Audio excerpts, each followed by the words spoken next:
Minneapolis and St. Paul are on fire. The fire is still smoldering our streets. The ashes are symbolic of decades and generations of pain, of anguish, unheard.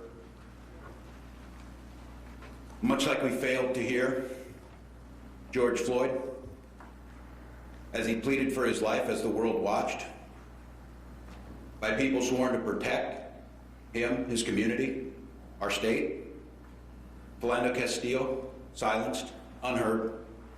So many other friends, brothers, sisters, mothers, fathers, senselessly died in our street. Their voices went unheard, and now generations of pain is manifesting itself in front of the world. And the world is watching. One of the first people I called after seeing the video was Valerie Castillo, Philando's mother. We've become friends since the killing of Philando.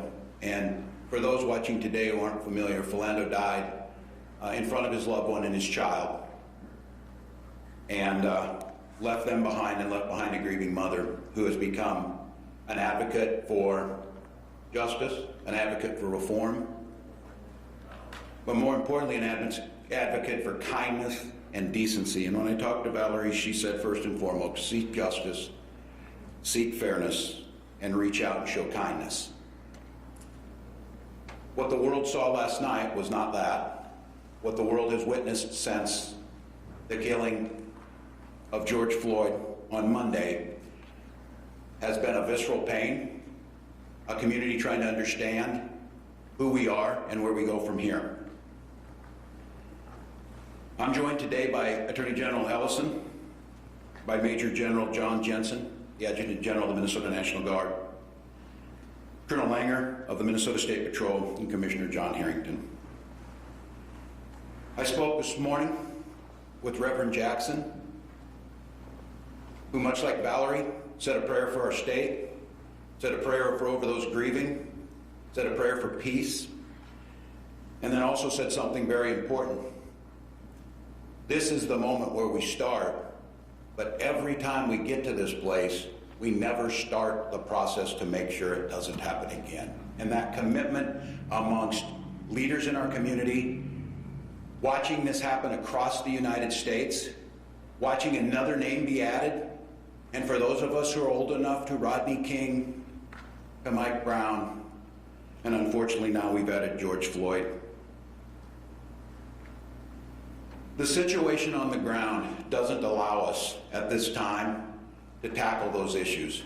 The very assets in our community, our libraries, our businesses, those nonprofits and government entities, our light rail system, are all shut down from this.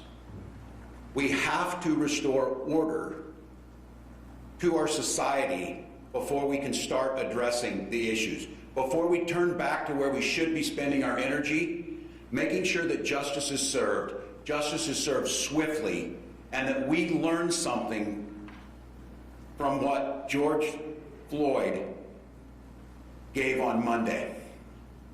Now I want to just be very clear, and I'm going to have the team talk about what transitioned last night when the state assumed responsibility over the security near the Third Precinct, where the state secured critical assets, and where the plan going forward to ensure that tonight our buildings do not burn, our citizens are secure, and that space that we're going to create allows us to get back to the conversation of serving justice and making sure that we're not adding to that list of unheard names. And I want to be very clear and speak to that community. The very tools that we need to use to get control, to make sure that buildings aren't burned and the rule of law collapses, are those very institutional tools that have led to that grief and pain.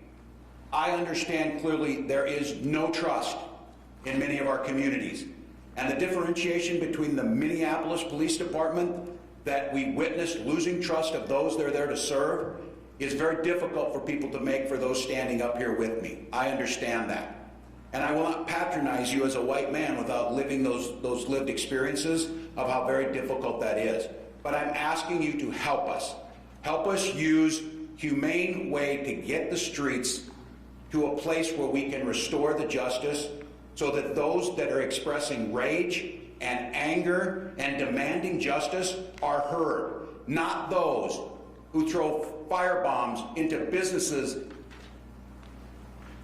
that our communities of colors have worked so hard to build back up areas that were blighted at one time and are thriving because of their entrepreneurship and their hard work. A library in an area where our children, as we know, are institutionally put behind, and the achievement gap for our communities of color is a shame on this state that we continue to admire by talking about and don't repair it. And that tool to help with that burned last night. So I want to just call out very, very clearly, as we put a presence on the street to restore order, it is to open that space to seek justice and heal what happened. I will not in any way not acknowledge that there's going to be that pain, but my first and foremost responsibility to the state of Minnesota is the safety and security of all citizens. We cannot have the looting and the recklessness that went on. We cannot have it because we can't function as a society, and I refuse to have it take away the attention of the stain that we need to be working on is what happened with those fundamental institutional racism that allows a man to be held down in broad daylight, and thank God a young person had a camera to video it, because there's not a person here or listening today that wonders how many times that camera's not there. These are tough questions. These are things that have been brewing in this country for 400 years. We have people out there putting themselves on the line to try and put out fires in our firefighters that are under attack. Those are the things I'm asking you. Help me restore that order. We will do that under state leadership and state guidance. You will hear directly from them of once that decision was made around 12:15 last night, and that first mission was executed around 3:45 at the Third Precinct, we will see a difference. So I'm asking you, and you'll hear from them, to talk about this. I also want to think about what happens when we don't have that. People who are concerned about that police presence of an overly armed camp in their neighborhoods that is not seen in communities where children of people who look like me run to the police, others have to run from. So I understand that that's out there. But last night I got a call from a friend and a dedicated public servant. Senator Torres Ray called in her district, and it was on fire. And there weren't any police there, there weren't any firefighters. There was no social control, and her constituents were locked in their house wondering what they were going to do. That is an abject failure that cannot happen. We must restore that order to that. Senator Torres Ray has fought her whole life on these issues of inequities and making sure that people's voices are lifted up. But what she understands is none of us can lift those voices. None of us can tackle these problems if anarchy reigns on the street. I also want to address an issue, and this one is on me, and I will own it. Earlier this morning, when this mission was carried out under my direction to resecure the Third Precinct, to do so in a manner which I am proud of how it was executed by this team, no injuries and no loss of life, a reestablishment to put the fires out for those businesses. A CNN reporter crew was arrested by the State Patrol. A few minutes after hearing that, I was on a call with CNN President Jeff Zucker, who demanded to know what happened. I take full responsibility. There is absolutely no reason something like this should happen. Calls were made immediately. This is a very public apology to that team. It should not happen. And I want to be clear for those of you listening. I think our Minnesota's reporters know this. I am a teacher by trade, and I have spent my time as governor highlighting the need to be as transparent as possible and have the press here. I failed you last night in that. And it does not escape me that we are here on the catalyst that lit this spark by what happened with a police detainment of George Floyd, and the idea that a reporter would have been taken while another police action was in play is inexcusable. So to CNN, to the CNN team, to the journalists here, this is about having a plan, and that's what these folks are going to talk about. This is about having an aggressive approach to understanding what the community needs, to not coming in heavy-handed with them, but to create space where the story can be told. In a situation like this, even if you're clearing an area, we have got to ensure that there is a safe spot for journalism to tell the story. The issue here is trust. The community that's down there that's terrorized by this, if they see a reporter being arrested, their assumption is because something's going to happen that they don't want to be seen. And so that is unacceptable. We will continue to strive to make sure that that accessibility is maintained, that not only that, the protection and security and safety of the journalists covering this is a top priority, not because it's a nice thing to do, because it is a key component of how we fix this. Sunshine, disinfectant, and seeing what's happening has to be done. So again, I appreciate President Zucker's call. I appreciate his understanding in a situation that he was rightfully incredibly angry, and that falls squarely on me. That apology has been issued, and I think going forward to make sure it doesn't happen again.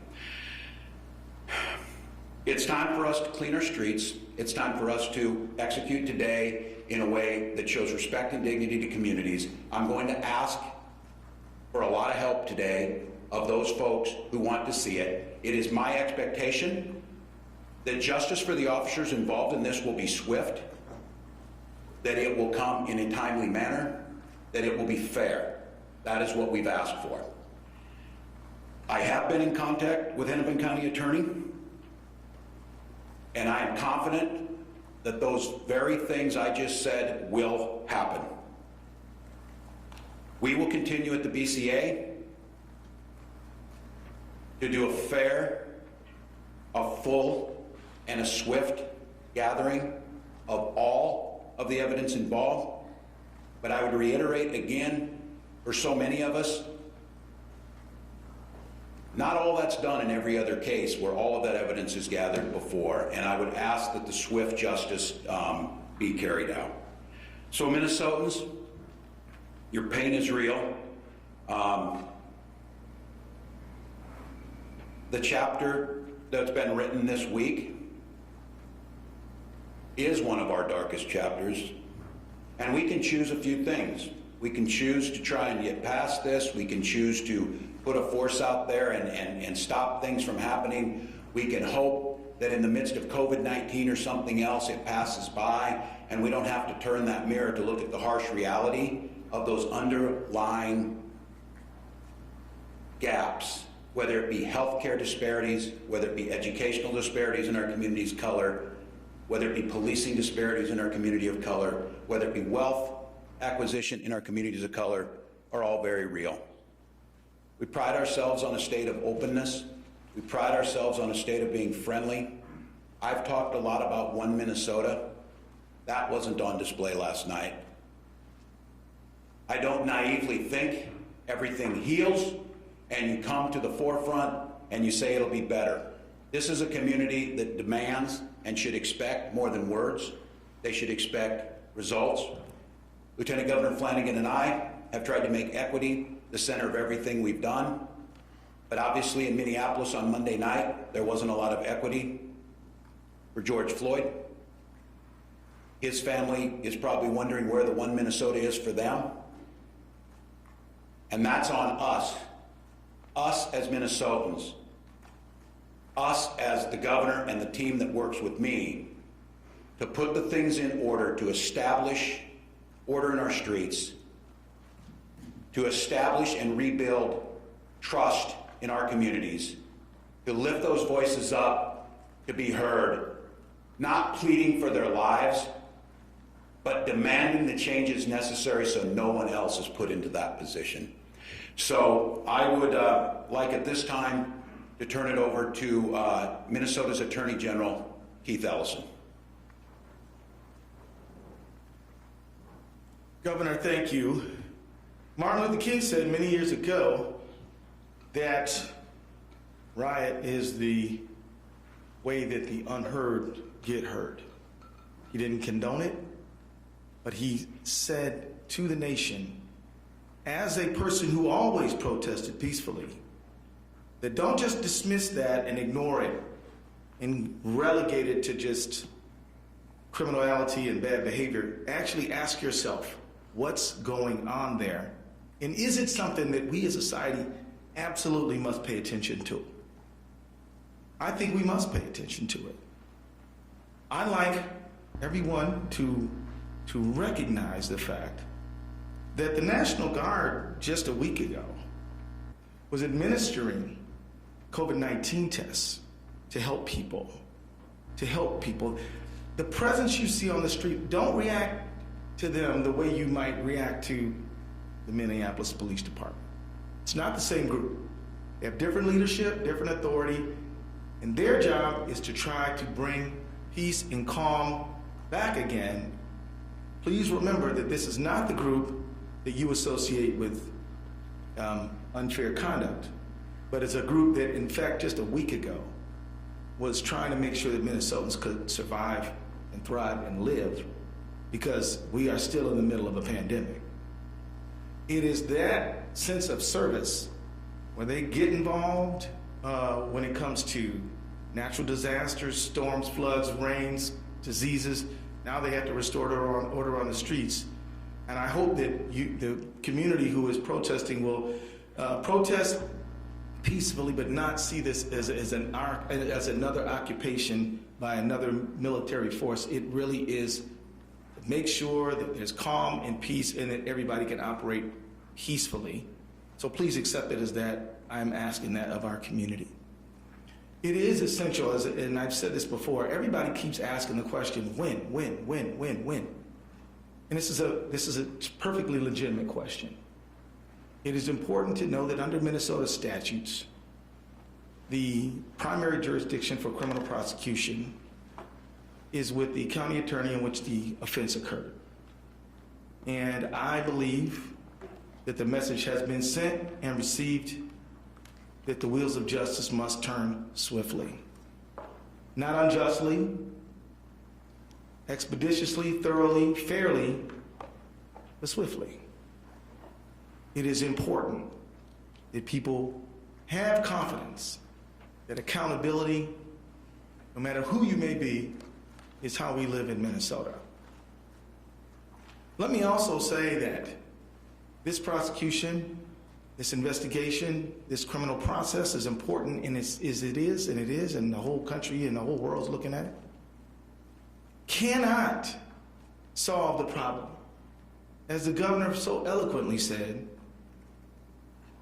events like this start and they come to a conclusion, but we never start the process of real reform.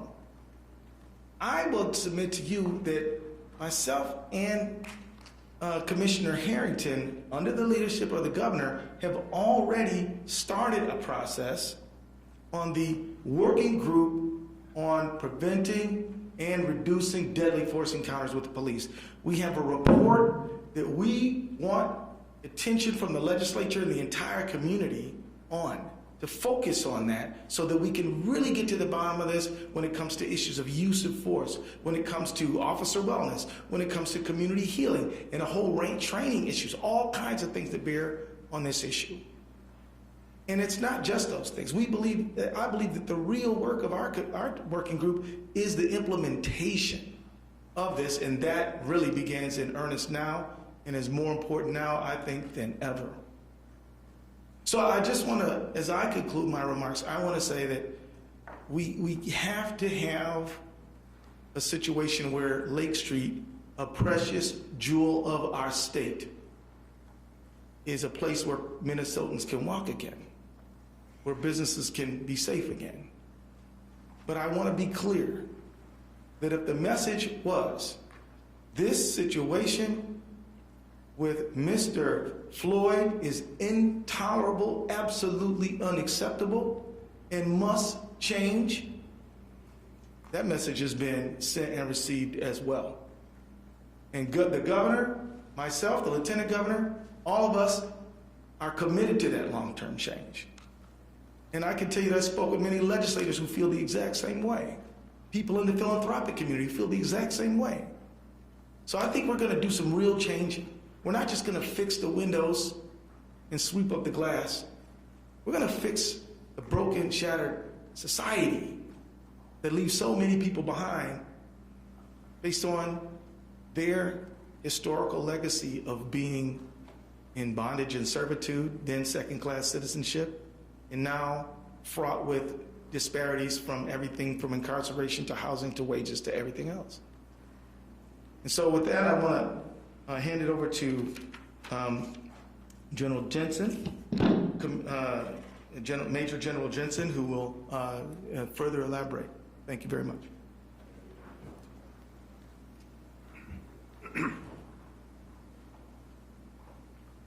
Good morning. I'm Major General John Jensen. I'm the Adjutant General of the Minnesota Army National Guard, and I've been the Adjutant General since November of 2017. And what I'm going to describe this morning very quickly is the actions of the Minnesota National Guard since we were mobilized under the Governor Walz's executive order. Like many Minnesotans, I woke up yesterday morning to the news that the Minneapolis mayor had requested National Guard support. The only difference was I opened up my phone and there was a text from Commissioner Harrington. It wasn't the newspaper or the morning news that notified me of that. So immediately yesterday morning, I made contact with the commissioner and we began planning on the potential employment of the Minnesota National Guard in support of Minneapolis. For those of you that may not understand how emergency management works in Minnesota, I'm just going to take a quick moment and explain that. In Minnesota, county emergency management coordinators, or the mayors of Minneapolis, St. Paul, Rochester, and Duluth, may request National Guard support through the state EOC. So in accordance with that, Minneapolis Mayor Fry made that request to the Minnesota National Guard. What traditionally comes with the request, though, is a layout of capability needed and exactly the problem that's trying to be solved. Typically, the request for the Guard and that type of information come at the same time. Sometimes it lags. So when it lags, what we do is we begin preparing for an unknown mission. But in this case, we sort of knew what we might be doing as it related to civil disturbance in Minneapolis. But it's very important that we know exactly what we're being asked to do, so we make sure that we have the right equipment. We mobilize the right number of soldiers and the right number of soldiers and airmen to support those soldiers that are going to conduct the mission. That element was lacking. But with the governor's decision to allow me to continue to plan, we began notifying soldiers early yesterday morning of a pending mission. Once we notified our soldiers, again with the governor's verbal approval, we began mustering our soldiers and moving them into the metro area, knowing that the most likely probability of employment was going to be Minneapolis.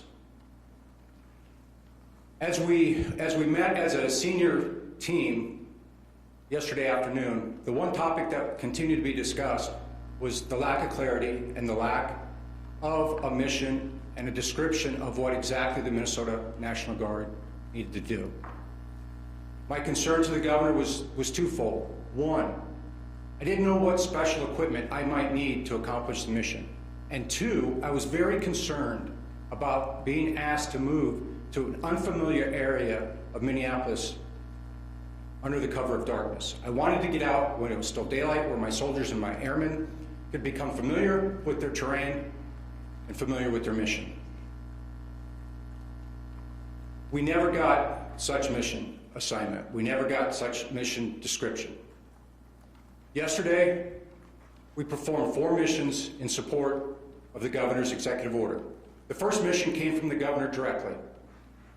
That came when we were notified of an immediate impending threat to the state capitol. My immediate advice to the governor was to assign that mission to the Minnesota National Guard. And he agreed, with one caveat, and that is the State Patrol also wanted to support that mission. So in cooperation with the State Patrol, we began that mission. The second and third mission came together. It came from St. Paul. Specifically, it was to provide security of the Ramsey County Law Enforcement Center and the Minnesota Bureau of Criminal Apprehension. The key part of that security was to ensure that St. Paul police officers were not required to secure those facilities, and they were therefore relieved of that duty and able to respond throughout the city of St. Paul throughout the day. And then the last mission we did receive yesterday evening was an escort mission for the Minneapolis Fire Department.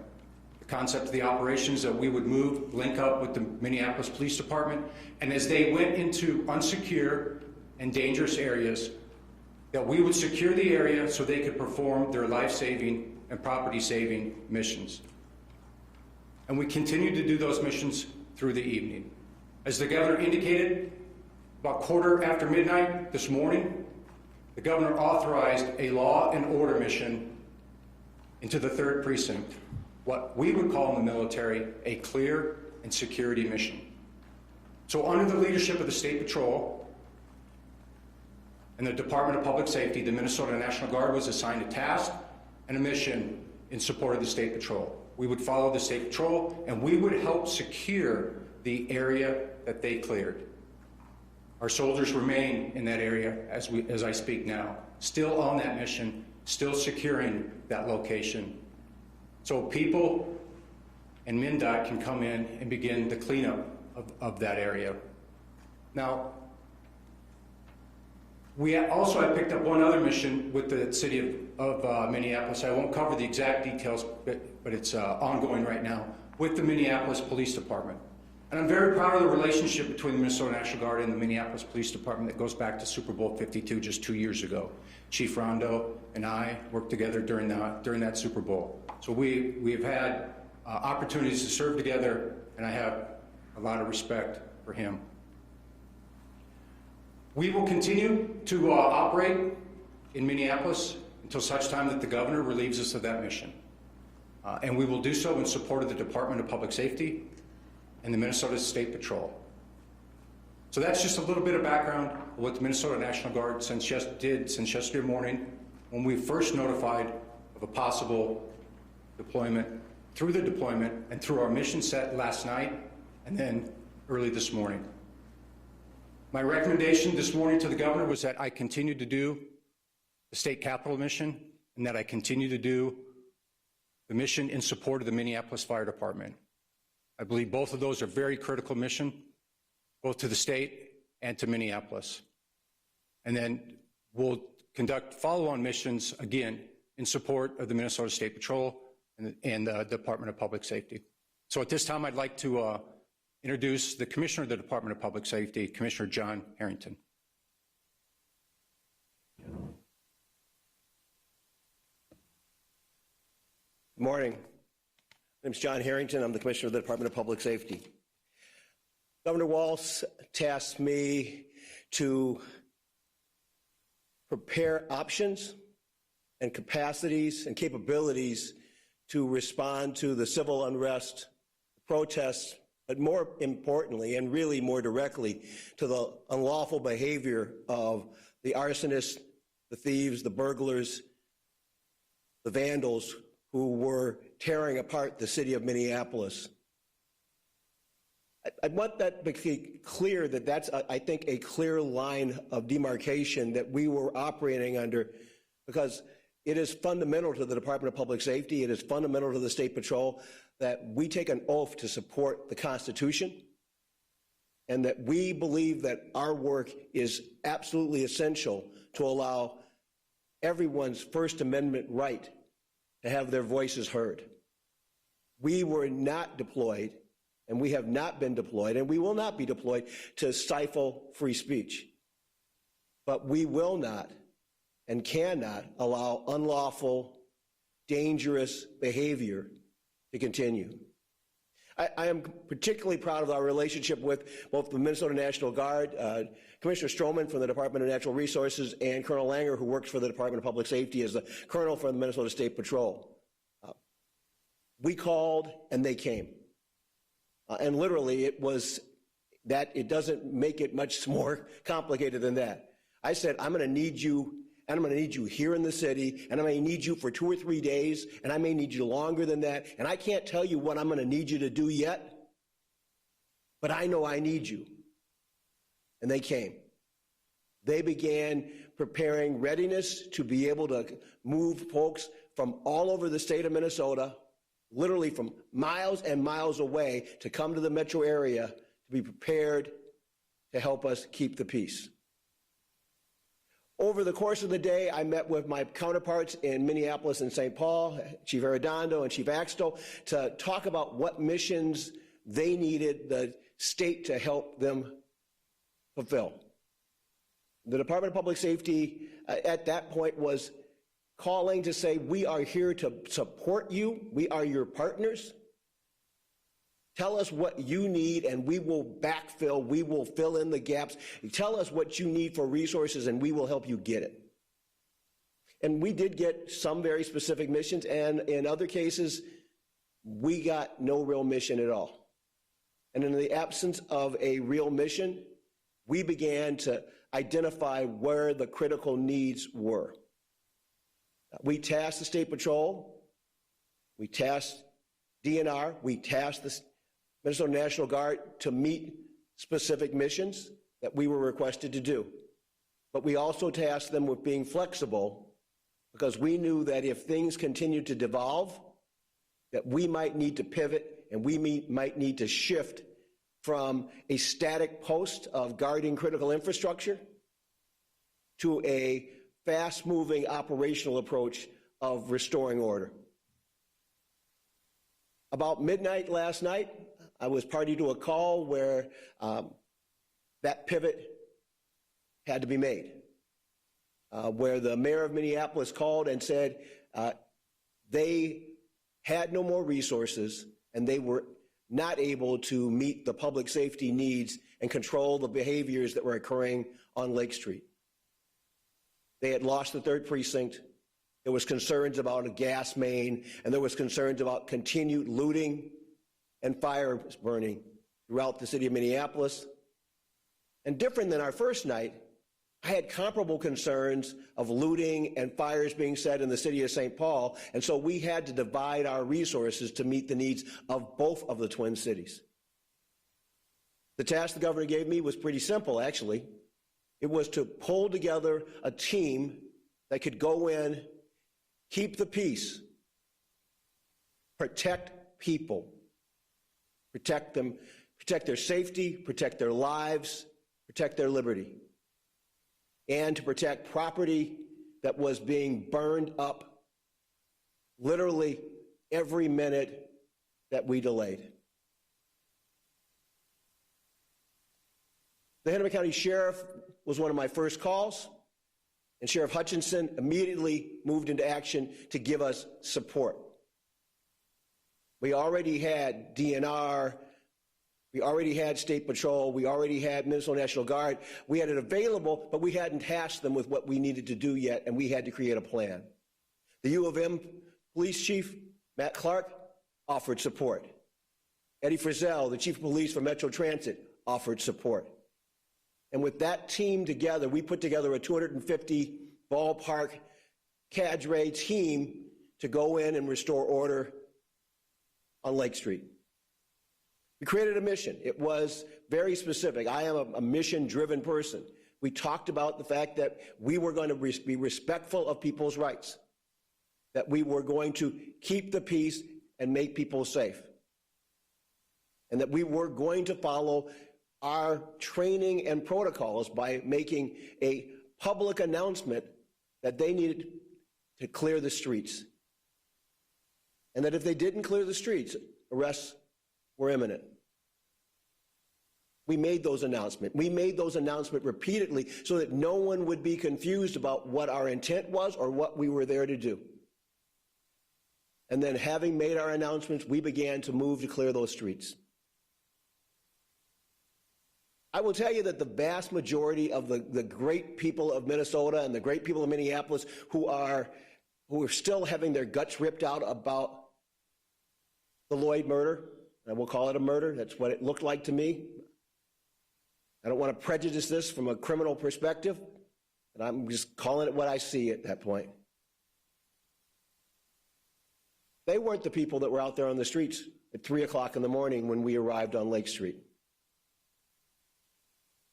The people that were out there on Lake Street at 3 o'clock in the morning weren't the good people in Minnesota. They weren't the good people in Minneapolis. They weren't the people that wanted to mourn the lossing of a friend and a relative and a neighbor.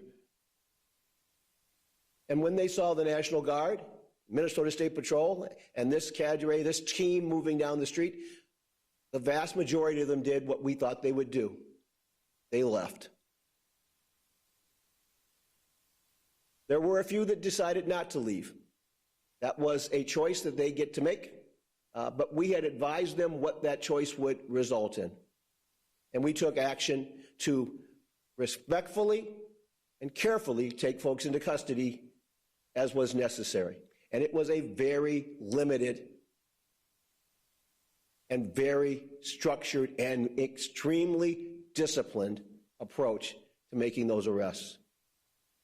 I'm very proud of the fact that despite what you've seen over the last few days of gas and canisters and foggers, almost no chemical agent was necessary to be used last night. We did it the old-fashioned way. Command presence, a uniform presence, and a clear intent to keep the peace, restore order, and to keep people safe. My task today is a little different. Having accomplished that mission, and I think we've secured those streets, and I appreciate the fact that I've right now got National Guard folks still holding that ground that we took last night. We need to keep that ground, and we need to prepare for what may come today. Our task today is we're bringing together a unified command of metro area police departments, sheriff's departments, and other law enforcement jurisdictions and other public safety entities into a multi-agency command center where we will create a plan that will keep the peace, maintain the peace, and prevent further lawless behavior in the city of Minneapolis, in the city of St. Paul, and in the surrounding suburbs. We're going to do this the right way. We're going to do it with full knowledge that our oath is to serve the state of Minnesota, to serve the communities, and to protect them. We are fully confident that we can do that mission and that we can do it while still ensuring that the constitutional rights of those who need to have their voices heard and who need to freely assemble can be protected. I can tell you that no one could have heard Mr. Lloyd's voice in the chaos of the screaming and the shouting and the fires at 1 o'clock in the morning on Lake Street. My job is to make sure that tonight that the community is safe and that our team is ready and prepared to keep it safe. With that, I am very pleased to introduce the Colonel of the Minnesota State Patrol, Colonel Matt Langer.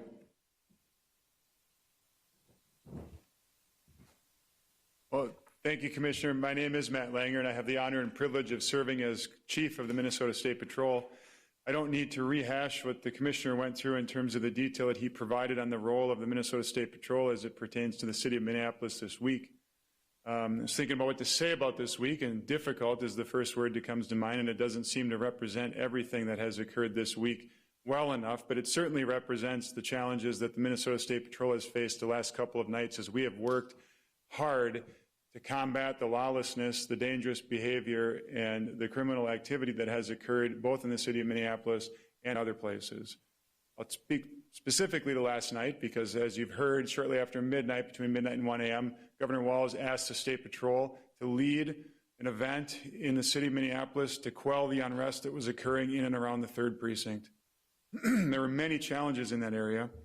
One of the main challenges in that area was that there were fires set, and the Minneapolis Fire Department was unable to get there and extinguish those fires because they were shelled by those that were demonstrating and choosing to make life difficult for everyone who was trying to improve the condition.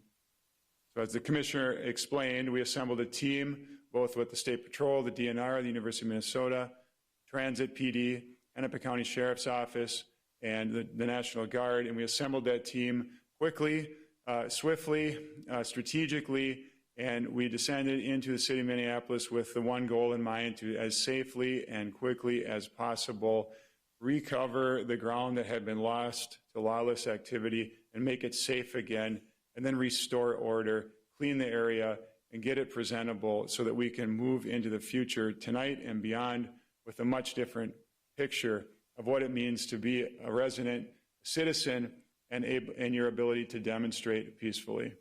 That's the mission that we took on. That's what we did overnight. It was difficult, dangerous work for everyone involved, the people that are demonstrating, those that are caught in the middle of a demonstration without the desire to demonstrate, and the first responders that are there trying to do good work. We had a few troopers that suffered minor injuries. I'm thankful they're only minor. They stayed on the line and continued their good work because we needed every single one of them to do this job. We remain ready. We're there today with the National Guard. We're doing our best to hold that ground well and to make sure that we restore order, clean that spot up to the better than it was before, and to continue our efforts to make sure that public safety is of paramount concern as we move forward, both tonight and into the future, and then work together to restore order across the entire city of Minneapolis.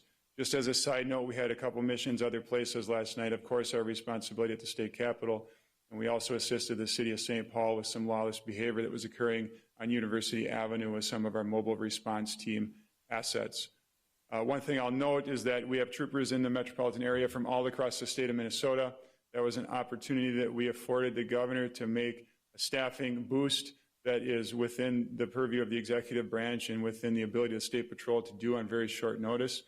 My hat's off to those troopers that responded, those DNR officers that responded from all across the state of Minnesota to come for an unknown period of time and to work very, very hard to make Minnesota what we believe it should be, a safe place for everybody. Thank you.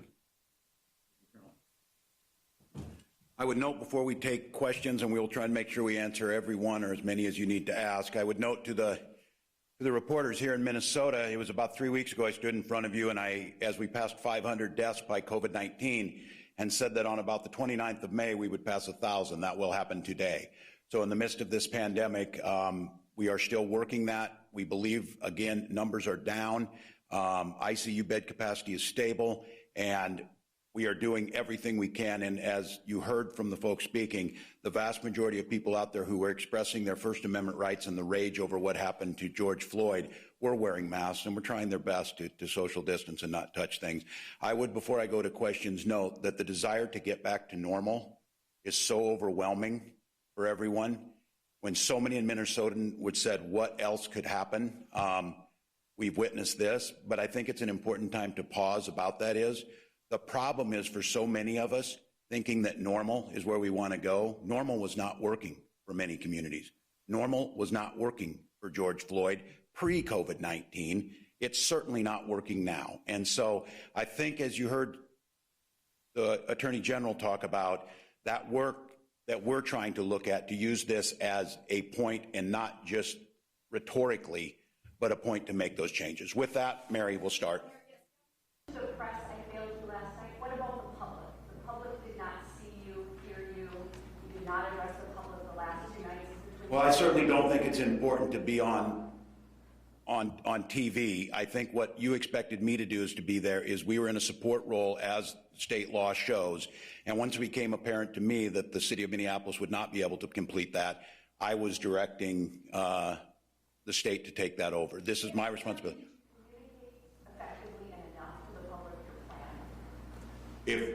Well, I think obviously if you think I didn't, that's probably the case as a reporter. But I think in the moment of making sure, as those decisions were being made, and that we were staying in the lane that we were asked to support this, and as it deteriorated, it was at 12:05. There was a decision last night that we made is to come in front of you at that time, because that was the transition point, because what you're seeing now is the state is the lead element now, starting at 12:05 last night and those first missions that were carried out.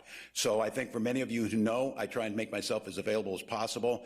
I think it was important for me to be getting the data and the feedback. I was watching where you were seeing, and to be quite candid, when the Third Precinct was abandoned, it seemed at that point in time that was a time to move. So, Where were you in the residence? Did you evacuate? Where were you? No, I stayed in the residence, is where I work from. I have all the electronic tools, and we were on all night. And as I said, we were taking calls and adjusting, and I was able to track as the situation evolved on going down. There was a dangerous task that I tasked the State Patrol and the National Guard to go down and take that. Those of you who were watching that as I was, as the lawlessness was burning down the Third Precinct or whatever, that can't be allowed to happen. It took a little while to plan this to get going, but that's where I was at to make sure it was executed. Governor Walz, there were millions of Americans and Minnesotans certainly watching on their TV screens as this unfolded last night.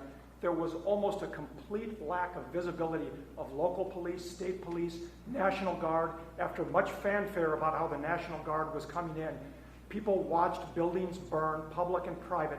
How could there not have been a clear mission for the National Guard when they were called in and you knew things were going to happen last night? Yeah, I will let my leadership come back up there. You're absolutely right, and I think that speaks to itself that by shortly after 10 o'clock, it became apparent that that structure would go. The way this works is the mayors ask and they take charge and lead on the missions. I'll let the folks come up here said, I see that too. I think the decision made to not engage, and I want to just be clear, there's philosophically an argument to be made that an armed presence on the ground in the midst of where we just had a police killing is seen as a catalyst. My point to that is we don't need a catalyst, it's already burning. And so this is trying to strike that balance. And so I am in total agreement with that. You will not see that tonight. There will be no lack of leadership, and there will be no lack of response on the table. As a follow-up, should there have been a National Guard presence on every corner in those areas last night as a deterrent, as opposed to having them come in well, I would ask, and under I'll answer this one, potentially, but the decision on that, as it's made from the city, and on this one, I think I would agree with them. We saw the first night, decisions were made. Up until about 8:30 last evening, it appeared that things were relatively peaceful on that. There was a decision during the day whether did you occupy the entire city and shut it down after those 24 hours. In retrospect, I'm assuming that yes, we would say that. But at the time, and again, we will not know it as proving the negative, would it have simply started that movement faster, and would we have seen it moved out of the Third Precinct? But yes, certainly, it's a valid critique and point. Yes. Governor, you know, there was uncontrolled looting in St. Paul yesterday afternoon, and you're talking about making decisions at 10 o'clock. Why are you making the decisions then and not coming up with these scenarios as these things are happening just up the street from where... The leadership of communities is led by local leadership, their police force. They were at that time, had sources in reserve, they were not being requested. They were not being requested, and I'm on with them. The reason we're standing here today is, if this would have been executed correctly, the state would not lead on this. The state would have supported those, and they would have moved forward. That did not happen. So now today, we're taking that, we're making the decision to go and moving forward. And again, I would go back to Tom's question. Had I known that we were not going to see that or the capability to do it, should the state have come in? Potentially, but I want to be very clear. This, with the exception of the state troopers who have a very specific statutory requirement on the highways, order is to the local police and sheriffs. We do not have a built-in police force. General Jensen is not a police force. DPS has experts in there, but these are not the police force that are on their streets with their people. And so that's a decision that was made. It was in reserve, and yes, keeping in mind as this unfolded, the request came from St. Paul for the Guard to be activated at 5. I had moved on a warning order earlier than that to be prepared. You're really supposed to wait until you get that and start moving them in. That wasn't going to be possible. So by 5 o'clock yesterday, our Guard troops were coming from all over. They were getting activated because of the events that happened the night before, and we were prepared to carry out those missions. And they were there. And as you heard some of these folks, those missions never came. Well, some of the things they're saying about a lack of clarity on a mission or a lack of a mission, it sounds pretty extraordinary.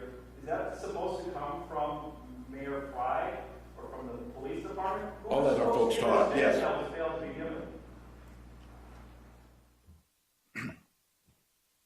Yeah, again, as it relates to emergency management in Minnesota, county emergency management coordinators do exactly what you just asked. They define what they need and what they want, and then that's negotiated with the state EOC and the Department of Public Safety, along with the agency they're asking for. It's not always the National Guard. In this case, it is the National Guard. The reason why it's negotiated with National Guard is to make sure that we have the capability capability to do the mission that's being asked. So yes, we are always in support of the local leadership, the local civilian leadership. I have no authority to self-deploy the Minnesota National Guard anywhere in the state. I have no authority whatsoever. And so I follow exactly what you laid out. Civilian leadership, civilian elected officials make the request, and then we work with them. Because if I'm not accomplishing their task and their mission, I risk failure of mission. I also risk the chance that I might break the law, right? I can't just march my soldiers down into Minneapolis and say, hey, this is what John Jensen believes we need to do. That's not how our government works, and that's not how our military responds and reports to legitimate civilian leadership. And so what you asked is exactly right. That's exactly how it's supposed to work. Follow-up for Governor Walz. You told in the morning by Mayor Fry that the plan was to let the protesters take over the Third Precinct. And if that's true, why did it take until 10:30 for that to happen? And then why were you not called until after midnight to take over the Third Precinct? I think that's a question you'll have to ask Mayor Fry. It's true that you were told in the morning. I think that the commitment to hold the third was not one that I felt comfortable with, and it's one we discussed during the day. But you were told So, early in the day. that the potential that the third precinct would not be held, that's correct. Following up on that, we were told the same thing from sources, that police in Third Precinct were told before noon that they would be evacuating at some point.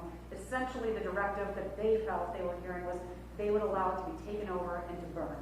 What is your response to that tactic, given what we saw last night? Well, obviously, that was the turning point where we were prepared, and that's where we moved in. That's where we did not believe that the third should be given up, and that's why it's not, and that area was taken back by the force that we put together starting at 12:15, executed about 3:40 a.m. I simply think that I'm like all of you watching it, you can't have civil order deteriorate, and then you have to make a calculated decision about, does force going in there escalate it? Does it stop it? Does it endanger civilians and the force going in there? And those are decisions, as you heard again, it is local police departments is how this works. We are not a police force, the state. We have abilities to come back and backfill. The closest we have to that police force is the state patrol, but that's not their normal. Putting people at risk. Why allow it to get to that point? I understand what you're saying, but as people are watching, that's the question they're asking us. Yeah, from 8:30 to 10, that was the decision to go, and it took time to build the force to be able to go, too. Because, again, we're seeing it, and there was no definitive answer whether they were going to, and I'm seeing what you were seeing. There were still officers in the Third Precinct, at least, I believe, until, maybe you can correct me on this, till 9 o'clock or so, maybe 10. Have you considered additional tools, additional powers, curfews, any sort of martial law orders to increase the authority of... Certainly all those tools are there, and I think what we'll do is that's what's the planning stage right now. I don't want to take these folks too long from what they're doing.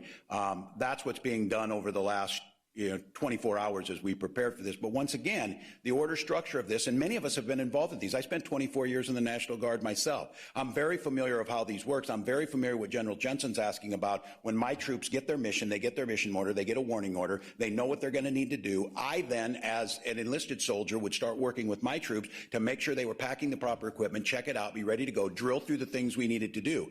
Those never came in many cases. So... In different situations, we weren't asked to help, and then at some point you were. Why in this situation wait for the ask to help? Why not take a proactive approach? Well, we are. And again, I think if we'd have seen 2 days ago, yeah, maybe yesterday, I'll be the first to tell you that. I think in any of these things, if you're not second guessing and if you're not looking at the decisions were made, you're going about this all wrong. I think the lessons learned, potentially so. But again, at that time, we've got to count on our partners in this as they say things are going. And I'm not sure that quick-moving group of anarchists that was moving so quickly, one of the things we said, if you think about this, to prevent this from happening, like at the Super Bowl or the RNC, 18 months of planning went into that.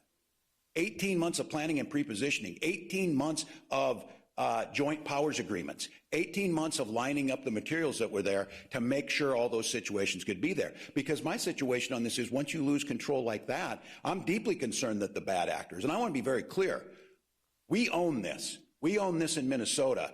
But there certainly, as people saw this unfold, the concern was yesterday how many people would make their way here who are simply in that business. So yeah, I think it's a valid question. I think for me, as I look at that, the point is I have to operate in real space and in real time. And by last evening was the second day we saw it, and from 8:30 or during the day until 8:30, we did see this in St. Paul. We continued to ask what was happening in St. Paul. The State Patrol was tasked on many of this, and they did stop a lot of that along the Target and some of those. That was what was being asked from them. But it happened from about 8:30 at night when the sun went down, when what I saw was the person breaching the barrier at the Third, and then the decision to pull back out of there. So who hasn't asked? I got to make sure I get to everybody. Governor. Dave, in the back. Thank you. Governor, so it sounds like you are going to allow demonstrations tonight, protests and stuff. These would be in violation of standing orders against congregations of more than 10 people. No, we're not allowing any of those, and we've said it. I think the idea, again, the absurdity in the middle of COVID-19, where we have worked so dang hard as a state to keep people from congregating, if you think you could, but it goes back to this conversation we've had in Minnesota. This takes a social compact of people agreeing to do this. And I want to just say this. Watching what happened to George Floyd had people say, to hell with staying home on that. I'm going out because this can't happen again. The idea that we would go in there and break up those peaceful expressions of grief and rage was ridiculous. The problem was of not having in place with an expectation that a crowd that big over such a volatile issue. We have seen this happen in city after city, whether it was Ferguson, whether it was LA. We've seen these things. That was the thing why we started planning, started asking. But again, you're seeing holes in planning. That's for darn sure as states and cities and counties on these things start to happen. Let Dave finish. Thank you. What's the rules for the rest of the day and tonight then? That's what's being worked on right now. And we certainly, this is the plan that will be presented to me. I think we want to be prepared to present that to Minnesotans here by 2 o'clock or so. What I can tell you is a lot of it is going to be the operational things that you would expect to happen that were asked. They will be there. There will be a presence out on the corners. We will start to do that. But I'm going to ask again. I need to ask Minnesotans, those in pain and those who feel like justice has not been served yet, you need to help us create this space so that justice will be served, and it's my expectation that it'll be swift and that we're able to maintain that order. And so that plan will start to happen today, and it will include, we will think of all the tools that are there. I want to come back to that again. The more of those things you use, the more those are viewed as the oppressive things that led to much of this in the first place. What we're trying to separate is the lawful First Amendment aggrieved citizens who need to express that from the folks who are clearly, I'm telling you what, the farthest thing from people's on their minds is they're burning down a family-owned store at 3 a.m. on Lake Street was George Floyd. And that's what we've got to get at. Let me go up front, Theo. Governor, question for you, question for the general. First of all, are you concerned that the civilian leadership of Minneapolis has lost control of its police department? And for the general, are the guardsmen armed on the streets, and what are the limits on that use of their armament? Well, candidly, I don't think this is a secret to anybody that the tension between the Minneapolis Police Department and many of their communities is a pretty well-known thing. And I am certainly, I don't know any way to express it other than that they had lost faith in them and felt that they were part of the problems. And certainly, seeing a uniformed Minneapolis police officer's knee on George Floyd's neck on Monday pretty much tells you where the public is thinking towards that. So I don't think you could think it was a mistake of who was leading that down there and that it changed the tone that was there. So I am concerned. I think it would be disingenuous. I know this is painful. This is hard. There is going to be recriminations. There's going to be going back and looking at this, as there should be. My top priority now is the immediate security to make sure that what happened the last 48 hours does not happen tonight. The state of Minnesota has assumed that responsibility. I don't think it's going to be easy, because this whole whack-a-mole thing, and these folks are really good at what they were trying to do on causing destruction. The way we're able to stop it is employ these tools with the support of the public to make sure we isolate these folks. And again, as Commissioner Harrington said, the idea that you think you can firebomb a building and not be arrested and spend serious time in jail, I understand that. But the idea that we don't want to make people who are out there still asking, What about George Floyd? What happened to those people? What happened to the people who did this? That got lost in 48 hours of anarchy. That's what we're going to put again. We saw 3 television journalists get arrested early this morning on live television. Can you or anyone up there tell me how many looters and arsonists have been arrested over the past 2 days in the Twin Cities? I'm going to use this as an opportunity again. As I said, Tom, I am deeply apologetic that this happened. I understand that the community would believe if this were targeted. As I told Jeff Zucker, the president of CNN, I don't care at this point what the circumstance was, why they got arrested. It is wrong. It is unacceptable, and we needed to correct it. As far as others, who can answer? Yeah, how many? Anybody been charged or arrested? Yes, both St. Paul and State Patrol and others have made arrests on burglary, arson charges. I believe arson charges. I know burglary for sure. That they have been arrested. There has been stops. There has been, in fact, folks incarcerated. I do not know if they've been charged yet or not, because I think most of them were done in the last 24 hours. Burglary, is that looting? Yes, it's breaking into the grocery stores, breaking into the Targets, breaking into the Walgreens. The pharmacies have been just decimated with folks we believe who are seeking Oxycontin and other opioids out of the pharmacy stock. And so we've been chasing that around, as well as chasing the folks that have been setting fires. So yes, there have been arrests made, and there will be more arrests made. Say again? Any idea of a number?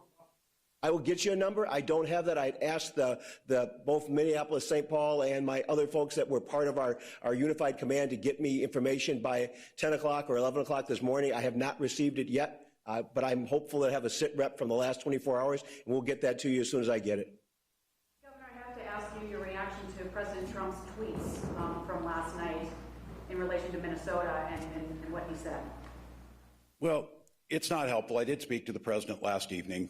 At that point in time, it was in the process of where I said we were going to assume control of this, that it was unnecessary. I did not know he was going to tweet. He certainly can. It's just not helpful. It's not helpful. The city of Minneapolis is doing everything they can. If mistakes are made and there's an accountability, we need to do that. But in the moment where we're at, in a moment that is so volatile, anything we do to add fuel to that fire is really, really challenging. So as I said, I spoke to the president. He pledged his support of anything we need in terms of supplies to get to us. There's a way to do this without inflaming. And again, this one is so difficult. As I said again, the tools of restoring order are viewed by so many as the things that have oppressed and started this problem in the first place. So it would just be more helpful at this point in time. We may, if we need support from them, it's certainly appropriate that we will ask. But at this point in time, I'm confident that the plan we put together today to restore this order. So, Brian? Need to be seen at the Minneapolis Police Department. What kind of culture changes? Should there be more requirements on where officers live? Or should they live in the communities that they police? I don't know. I think maybe this is Commissioner Harrington and Attorney General Ellison. When we first came into office last year, this was one of the things we wanted. And I said this, as a governor, the nightmare scenario of having a police-involved shooting, or as any elected official, is one. So they started working this. I think I'll hear from Attorney General. Well, Governor, thank you. I think this really is the time to start talking about how we do meaningful, deep dive reform. We took a year to grab in a number of people from diverse interests in the community. We had people from the community, from the civil rights community. We had law enforcement there. We had law enforcement from across the state. We met for about a year. We had a professional assistance from the group that guided the 21st century policing process that President Obama started. And we came up with a number of key recommendations. We will get that report to you. We hope you write about it, but this supercharges the need for the effort. There was just a few recommendations, well, a few observations and a few recommendations. One observation is, a lot of the deadly force encounters that occur in our state are not concentrated in the Twin Cities. In fact, a majority of them were in greater Minnesota, although many were in the Twin Cities. Half of them were people in a mental health crisis. We talked about a number of things. We talked about officer wellness, officers dealing from crisis to crisis to crisis, need to be able to check in, get right before they go back and engage the public. We talked about changing and reviewing the standard, the use of force standard. We talked about making the sanctity of life a essential principle, which Mayor Hodges did when she was the mayor. We made the duty to intervene. We're recommending that be essential, meaning if you're a police officer, you see a fellow officer doing something wrong, you cannot just say, it's not me, you've got to do something about it. We came up with a number of other principles that I think are really helpful, very useful, involving training, reform at the post board, and a number of things. And I think that now there's a need to further the effort. I will say that I think that looking at systemic pattern and practice problems in Minneapolis Police Department is an appropriate conversation at this time.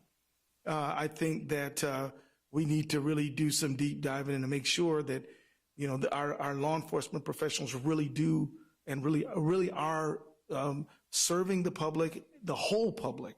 So I will say that I hope that our state legislature takes up some of the initiatives that we have in there. The academic community will take up some of it. Training communities will take up some of it.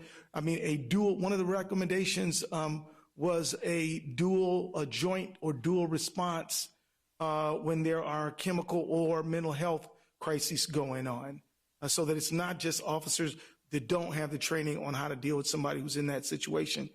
So that's a priority, and I'll hand it to Commissioner Harrington.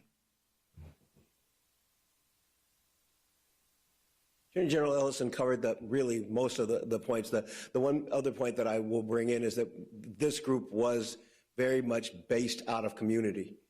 We brought in folks from a variety of different diverse and geographic communities. We brought in folks from the disability community to make sure that all kinds of voices were heard. And one of the voices that I heard most clearly was the need for community healing and community health. And so one of the recommendations that we have put forward, we still think it was important before, but I've never seen it as acutely as important as it is right now, is for community healing. The question that we asked and that I ask here with you is, how does the community recover when its heart has been ripped out? That's... Sure. Members of the public are asking here over and over again, why isn't the officer or officers in question being held in custody during this investigation? We have a long history in law enforcement. Why has that happened? We are working with the county attorney, who is the charging authority, to make sure that we are following their guidance as we move forward in seeking the criminal prosecution. Is there a more specific reason though that you can give? Because we've heard that in the last few days. That is still the reason, and we're still in the middle of an ongoing investigation, and so I can't speak to much more than that, other than the past practice for the Bureau of Criminal Apprehension and most police departments has been, in these kind of cases, they work with the county attorney to make sure that they have checked all the I's and all the T's and made sure everything is in order before they make an arrest or before there's a charging decision. And we have been following that protocol with County Attorney Freeman in this case. We have history with County Attorney Freeman in terms of past cases, some successful, some not successful, depending on what your perspective is. So there has to be some difference here, like there has to have been discussion that this case is different regarding everything that's going on. This is different than past cases. We are aware that there is certainly a sentiment that it's different, but from the point of view of the law, we have a man whose life has been ended. We have the pursuit of trying to find out what were the facts that are surround that, and to be able to create enough probable cause or enough basis for a criminal charge or for an arrest. That's pretty much Cop 101. That's what you have to have, and that's what we are working toward. A couple of quick COVID-related questions here. Sure. The state has spent hundreds of millions of dollars helping businesses with COVID. Are you ready to respond to the businesses in Minneapolis that have been affected by this and offer them some state assistance? Absolutely. Number one. And number two, if we've been moving people out of detention because of COVID, if there are significant arrests, do we have a place to put folks because of the outbreak? Well, yeah, I may need to listen to law enforcement on this one. These are great questions. It's ones that we came up with too, that what's going to happen. My hope is, and again, hope is not a plan. You need to execute that. But I think with Minnesotans understand what's at stake here and getting back to the focus of George Floyd and our community issues, that tonight needs to be different. And when I say that, it needs to be different in the questions you're asking. I'm stepping into that breach, and this is the responsibility. The state's responding. We'll use what we have. We'll use the tools. And so hopefully on that side, I'll ask John if he wants to on arrest. Could you address the financial as well? Sure. I think this is certainly something we still did not finish our work in the regular session. I think we're coming back on the 12th probably, and working with the legislature. I think there's a great desire to figure out how to do this. The tragedy of this, as I said again, is a community that felt this tragedy, a community that believes that they were that this has happened to, a community. When we say sometimes, I hear people sometimes say the system's broken. And I'll know communities of color will say, oh, no, the system's working just fine for certain people, not us. And I think for us right now, we need to take a really hard look about reinvesting, bringing Lake Street back, making sure we're hoping that there is insurance for these folks, different things that we can do. But I think certainly getting our vitality back is one. One thing that I heard earlier, I think you can get my question answered from earlier from the Major General in regards to our National Guardsmen on the streets. Oh, yeah, good. What are the limits to using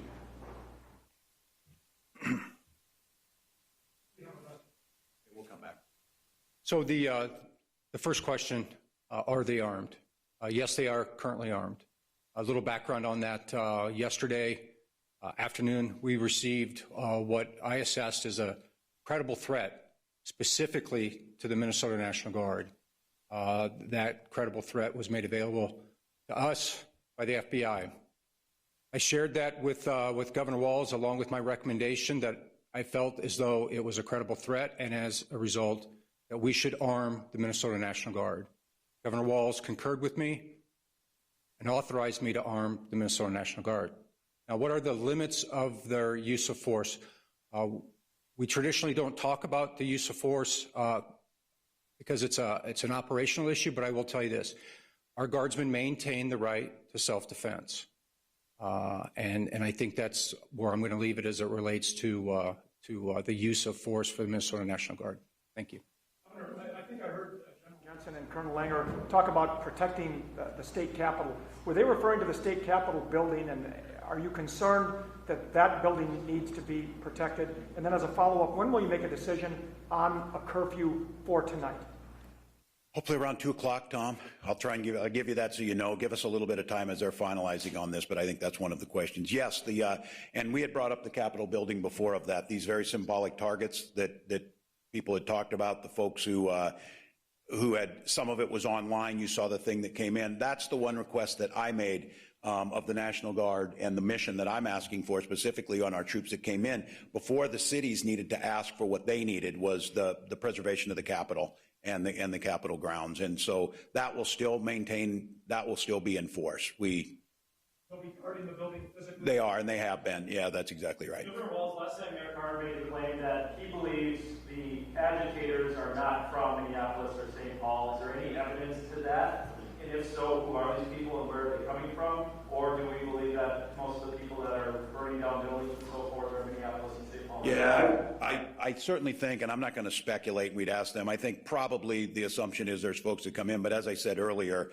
we need to make sure that we own this. The thing that sparked this is a homegrown Minnesota thing. The event that sparked it. You do think, though, that most of the problems are not residents? No, I don't know that. I think we can't tell that right now, but I think much of how a lot of this happened, certainly all of the things that have led to this is Minnesota, and I think we need to find out. I don't think it changes the calculus that much of how do we got to this, how do we respond to it.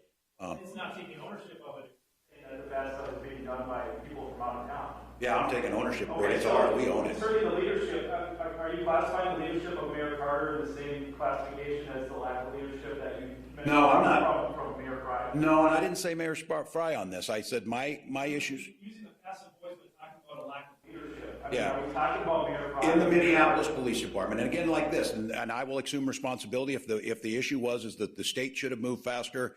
Yeah, that is on me, whether it's the forces that were underneath. So I don't think a lack of leadership. I think the lack of coordination and the lack of understanding what we needed to ask for. And again, that's in retrospect. I think that same criticism could be said to us. But the way things are lined up, that was their responsibility at that point. Now it's our responsibility to do that. And I think we've been in contact with the mayors. I think they are doing everything they possibly can in a situation that is unprecedented. I don't think, again, that's a cop-out of saying, oh, it's just unprecedented. That doesn't mean you can't do anything about it. But I think they're responding accordingly. I think we're learning a lot, as I said. These situations were planned for at the RNC in 18 months of planning and hundreds of millions of dollars. This came about after the killing of George Floyd on Monday night.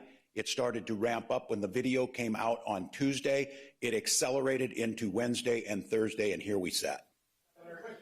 I'll go back, Peter. Just to follow up on what you said earlier about charges and arrests, I think what people don't understand is the difference between two types of crimes. Meaning, Mr. Floyd is not going to be released on the street pending an investigation and subsequent charges. Why, if you have seen what you have concluded from your eyes to be a murder, isn't someone arrested pending the completion of an investigation and pending charges? You do have the authority to arrest and hold pending charges. Typically, in a situation where you have actually witnessed a crime and you have the immediate, you are immediately able to apprehend the suspect, it would be not unusual to have made an arrest, brought that person in, and then offered to the county attorney what you were able to cobble together in terms of information to seek a criminal charge. If there was no criminal charge because you did not have sufficient information, then the person is released pending further investigation. In this case, because there was a lag time between when the event occurred, when the video came out, and when BCA was then brought into this, there was not that same immediacy. And so a criminal investigation was initiated by the BCA very quickly, working in coordination with Amy Sweezy from the Hennepin County Attorney's Office to follow the protocols that County Attorney Freeman has outlined that he wants us to follow in terms of an officer-involved death case. So we are following the protocols that were established. We continue to follow those protocols. We continue to meet with the county attorney. We continue to meet with the FBI and with the U.S. attorney as we continue to seek justice and to seek what can we do and what are we allowed to do in bringing this case to a conclusion. Question for General Jensen. Quick one. Do the guardsmen have authority to arrest and detain? No, we do not have that authority. That's why typically in our missions we'll always have a law enforcement officer with us. So we have that support immediately available, but no, we don't. Folks, we have one more question. Senator, you've talked a lot about aspirations and plans here. Can you stand here right now and assure Minnesotans that we're not going to see a repeat of the unrest last night, tonight, or for the rest of the weekend? I can't assure you, but the responsibility to ensure it doesn't happen falls upon me. And I will do everything in my power to do that. As I said, I spent myself 24 years in the National Guard. I'm surrounded by good people. We're pulling the assets in. I'm going to need the help of Minnesotans, like we do on a lot of this.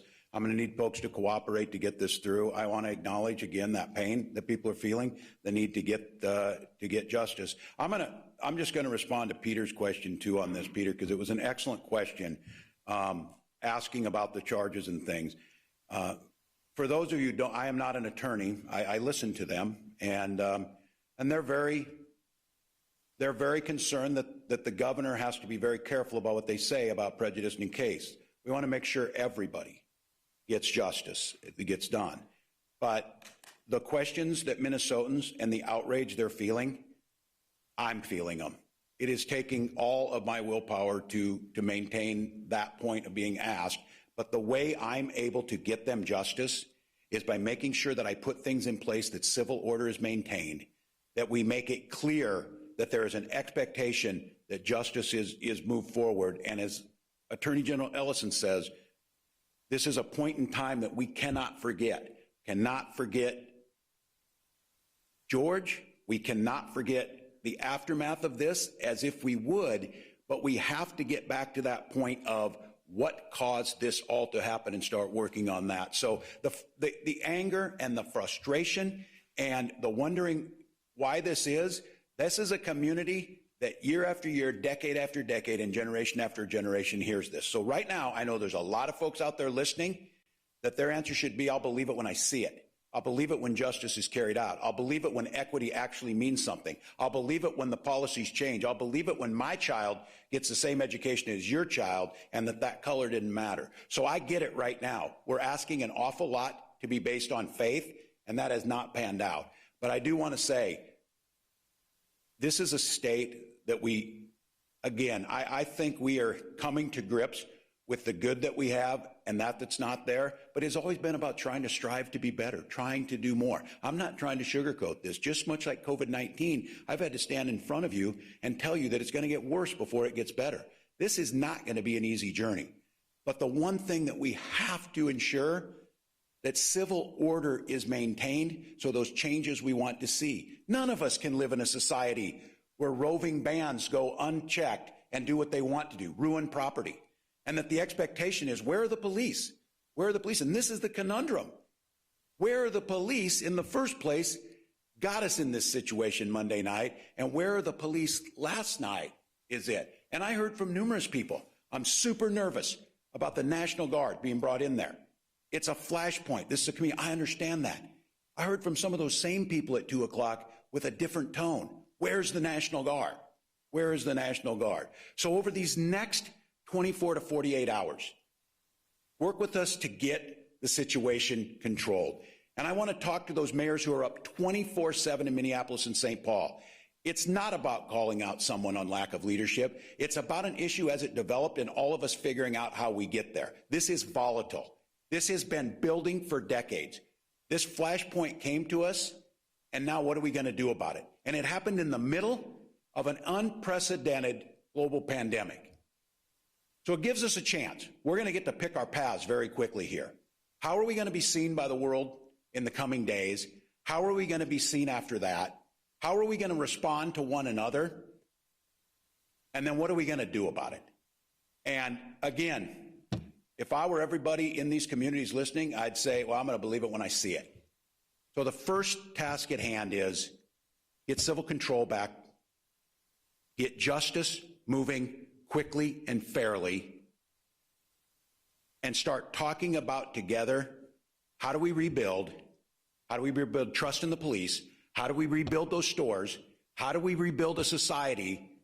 How do we send that face to the world that sees us for so many positive things, but we need to recognize this is what they're seeing. And we need to take a hard look and figure out how do we change that.